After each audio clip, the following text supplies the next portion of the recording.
I'm Bob Brill. He's Eric Kramer. Welcome to Kramer and Brill, an NFL fantasy football podcast. Each week, my co-host, former Bears and Lions quarterback Eric Kramer, and myself delve into your fantasy football choices, and hopefully we'll put you on your way to a victory. It's a big week this week, that's for sure. Find out more by going to our website, kramerandbrill.com, or my Bob Brill YouTube channel. Now, recapping how we did last week, Tua had perhaps the best week of any with 382 yards and 3 scores. You liked him.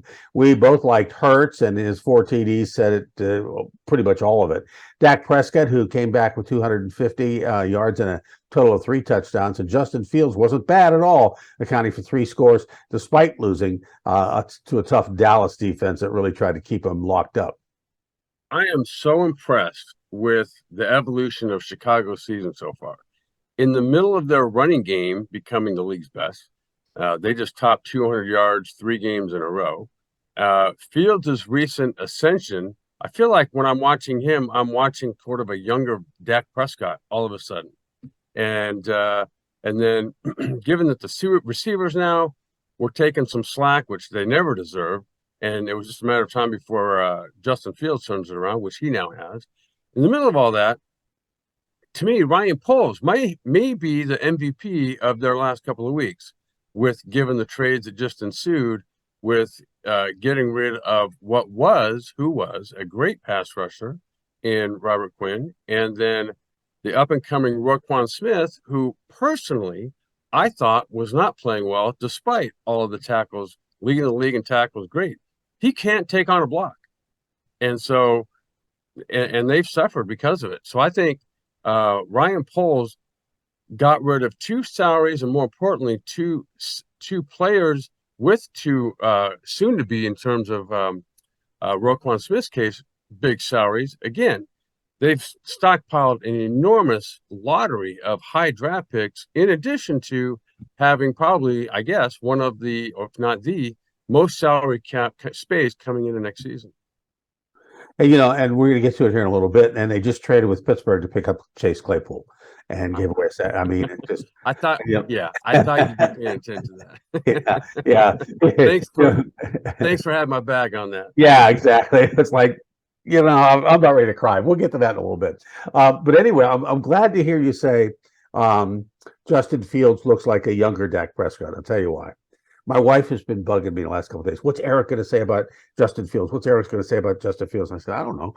And because just the day before yesterday, she traded Dak Prescott for Justin Fields in a swap of 5 for 3, and she also got Joe Mixon in the deal. So she loves Dak. She said, and she couldn't pull the trigger, and I advised her. I said, "This is a great trade. Do it." Right. I mean, you can't. If you're going to be a great GM, you can't let emotions get in the way. Yeah, that's right. That's right in the way, and that's why my team is falling down the pits this year. We both like McCaffrey and Pollard, and both were solid. McCaffrey with touchdowns, rushing, receiving, and throwing. Pollard had 3 TDs and 131. I said Donta Foreman would be a good pickup in Carolina this week. All he did was 118 yards and 3 scores. Travis Etienne, we said, was solid. His 156 was indeed solid. You were big on DeAndre Hopkins. I wasn't. All he did was catch 12 passes for 159 and a touch, while A.J. Brown ate the Steelers for lunch with 6 for 156 and a couple of 3 touchdowns. I like Terrace Marshall, and he had 4 catches for 87 yards. Not bad. Now the trades. Irv Smith, injured in Minnesota. He's out 4 to 6 weeks. So what they do? They traded for T.J. Hawkinson, which is one of your favorite guys, in a trade of top picks. And got the official word now on the Steelers trading for Chase Claypool to the Bears for a 2nd-round pick. With the arrival of George Pickens, Deontay Johnson is solid, and a few other guys backing him up, and the Steelers needing draft picks. This was probably a good trade. I hate to see it. Chase Claypool is just such a good guy. He's a good character. He's a talent. And he was I think it was 2nd-round pick a couple of years ago. He wasn't that many years. He came into the league, and he's a big, rangy receiver, and the Bears are going to love him. You sound like his agent, which I love.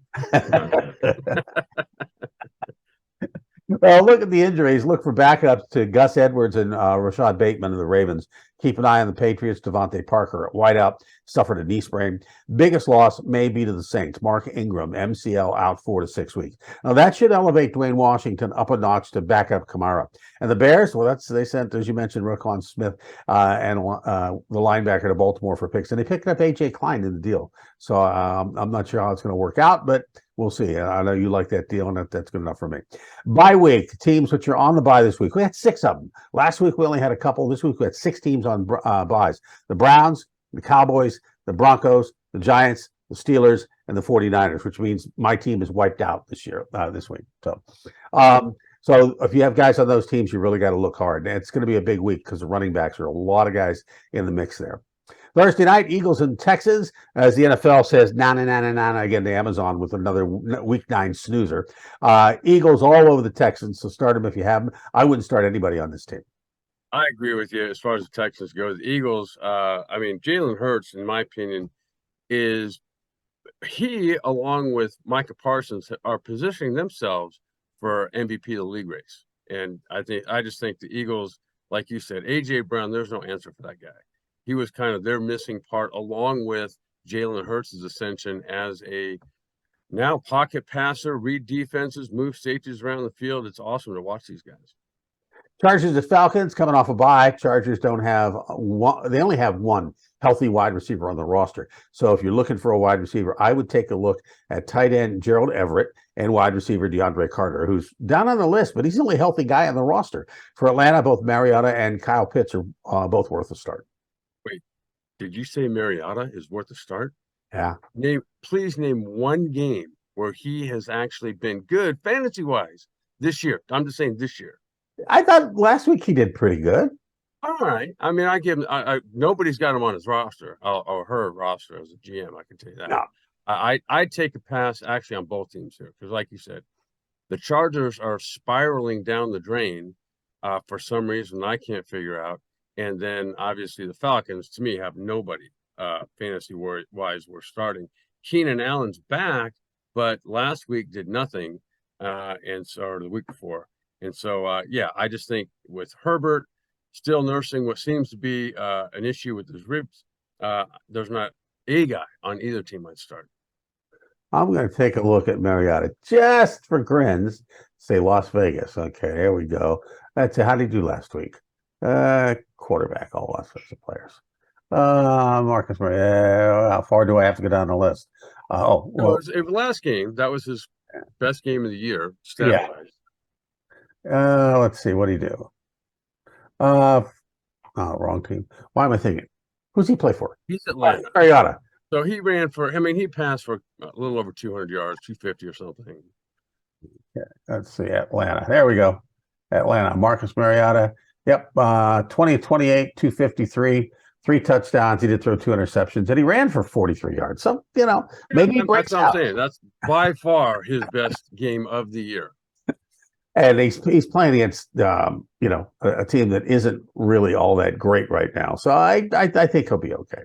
Dolphins and Bears, Tua and Hill, definite starters. I kind of like Mostert here at running back because of the high number of bye week running backs that are off the table. I'm liking Herbert along with Montgomery at running back, but I would not lock on N'Keal Henry just yet. Former first rounder with New England. Just when you think he's breaking out, he disappoints. And after a touchdown this week, I'd kind of shy away from him. Well, sticking with the Dolphins there for a second, it's kind of like the Bengals receivers. They don't just have Jamar Chase. I mean, they got solid number ones. If you look at it with Tyler Boyd and T. Higgins. So I kind of look at Jalen Waddle here in Miami, who's had a number of great games this year. I think he, along with Tyreek Hill, starts. Tua is even putting up good numbers all of a sudden. And I think that, again, I think Justin Fields is now becoming a legitimate start. Legitimate, because what he adds in the running game, he's scoring touchdowns, both running and passing. He's very accurate all of a sudden. When I say all of a sudden, it's been building, but especially the last couple of weeks. And he is a force, man, which to me, now you've got to consider Darnell Mooney, who is, it's not like he's doing anything different. It's just that he's getting the ball thrown to him now. And like you said, the running backs there are awesome. I think the hot hand, like Coach Eberflus had said a few weeks ago, he's going to go with the hot hand. Well, the hot hand right now is Khalil Herbert. I know somebody that has a decision to make to start Justin Fields or Kirk Cousins. Just so I can pass along the information, who would you start? That's a really good. Who are the Vikings playing again? The Vikings are playing. They're playing I Commanders. think They're oh, playing right. So Washington. I like the matchup. Plus now they just got T.J. Hawkinson, and even if they didn't, I like Kirk Cousins just because that is such an efficient. Justin Jefferson is amazing, and then Mhm. Dalvin Cook. They've got, I mean, top to bottom, and then Kirk Cousins is yet to have a bad game. Yeah. So I think, man, that's a tough call, man, because Justin Fields gives you something that Kirk Cousins doesn't, and that's a ton of athleticism and his own. You know what? I think I would go in this case with Justin Fields. I'll put my money where my mouth is. Okay, there you go. I'll pass it along to her. Panthers and Bengals. Panthers will start quarterback PJ Walker this week. He had 317 passing yards. So I'm not sold on him. I am sold on Terrace Marshall again, as well as DJ Moore. And if you are short on running backs, Donta Freeman is worth a shot. He may not do anything this week, but he's worth a shot. He's going to get some volume. And Bengals, all the usual suspects, plus tight end Hayden Hurst. I'm with you regarding the Panthers offense. The Bengals D just got throttled by Cleveland, especially in the second half. So I'd bank on the same offensive guys you just listed. And for the Bengals, with Jamar Chase's hip injury, okay, it doesn't seem to slow him down because they still have got Tyler Boyd and T. Higgins, as I mentioned. And the guy that's yet to really break out has been Joe Mixon. And so here's a guy that I think the Panthers defensively, Joe Mixon, you're going to see have a really good game. I think him easily, well, I shouldn't say easily. I think he'll get to or about 100 yards, and I see him getting in the end zone as well. Packers at Lions, Goff and Jamal Williams, who remains a touchdown vulture with 2 more this week. DeAndre Swift had 5 carries for 6 yards. Is he going to get traded? We'll have to wait and see. Liking Amon-Ra St. Brown with 10 targets in Green Bay. Give Aaron Jones the ball and add Romeo Doubs to your wide receiver list. Both Lazard and Cobb are out. Christian Watson is questionable. Maybe sneak in A.G. Dillon and Robert Tonyan. Who's falling faster right now, the Lions or the Packers? Because Exactly. the Lions at least can play offense, and so I think I like you. I mean, I like Amon-Ra St. Brown. I would have liked T.J. Hawkinson that they still have him, but then I think because he's gone, Amon-Ra St. Brown's going to pick up the slack. Possibly along with Jefferson and Jared Goff, of all people, is starting to play well. He started out strong, hit the skids for a little bit, and now I think he's back.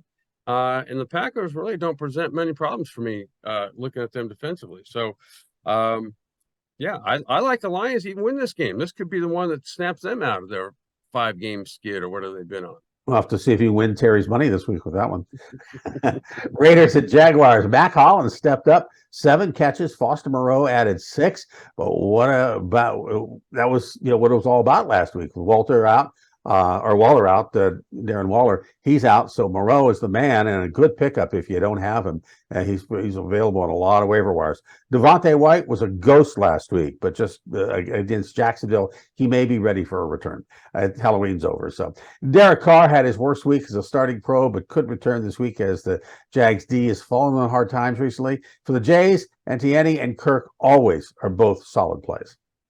Well, I agree with you. And the Raiders inexplicably fell off the cliff against the Saints. I mean, the Saints are good defense, but getting shut out, that makes no sense. And the Jags, however, have fallen off that same cliff just several weeks ago. After that Chargers where they looked dominant, they haven't done a thing since then. And I think Carr, like you said, that was his worst game as a pro. He's going to bounce back. Devontae Adams, I believe, is going to bounce back.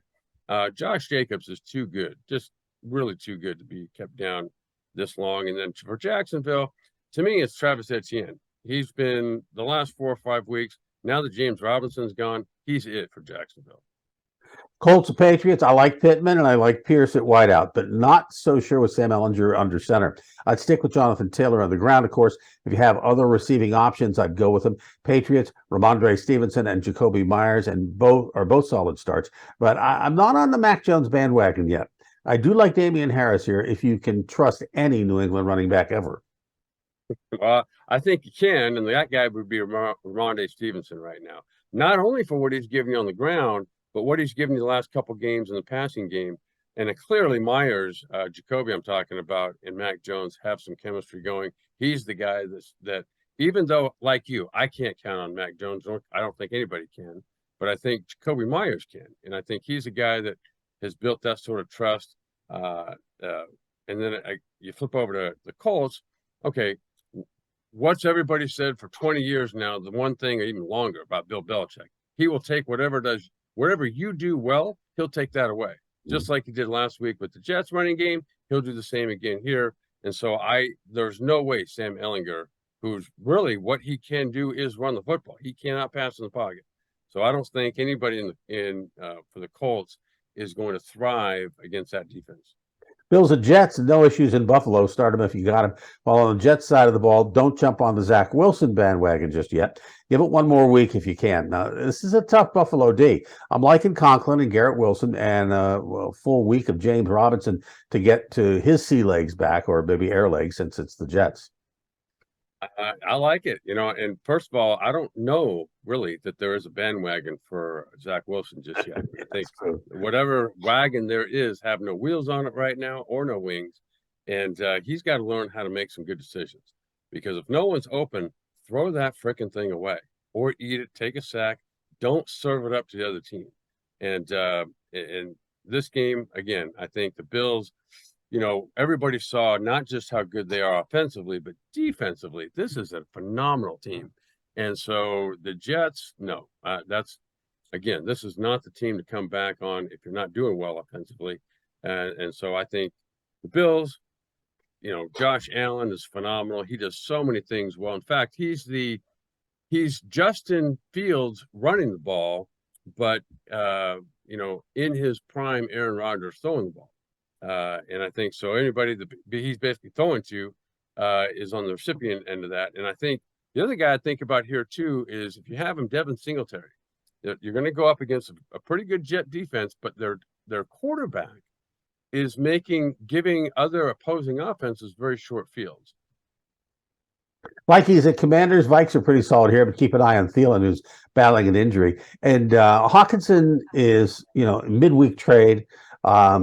What's he going to have? Maybe one day of practice. You think maybe two? Well, today being Tuesday, yeah, he'll get. They're probably off today, and so he'll get Wednesday and Thursday in. Yeah, because he'll have a travel day to get there. I know it's not a very far travel, but he's still got to get there.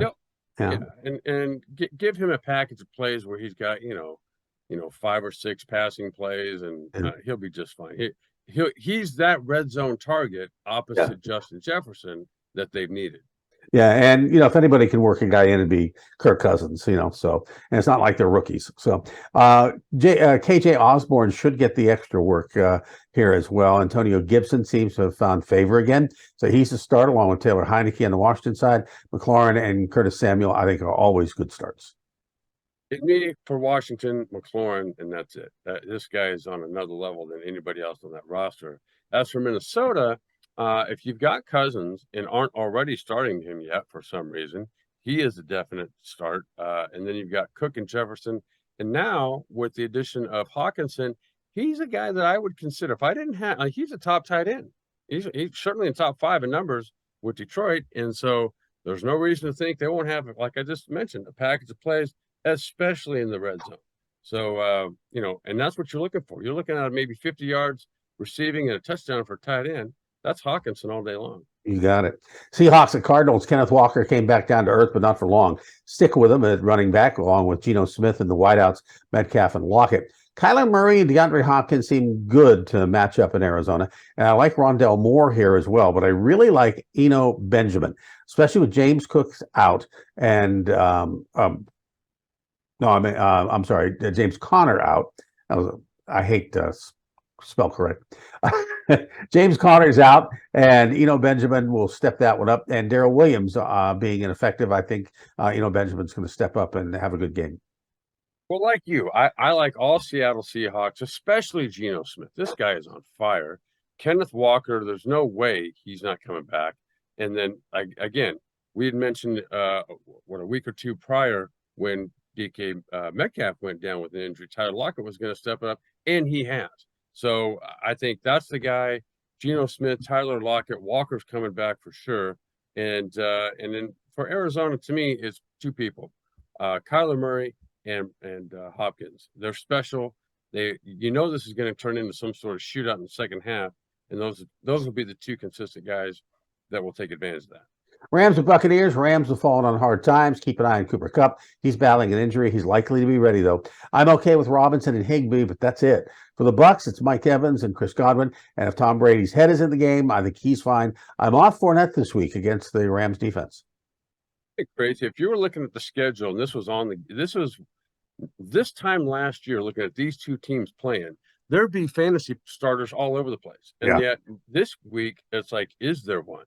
And the Rams have they've kind of turned into the late version of the Green Bay Packers all of a sudden.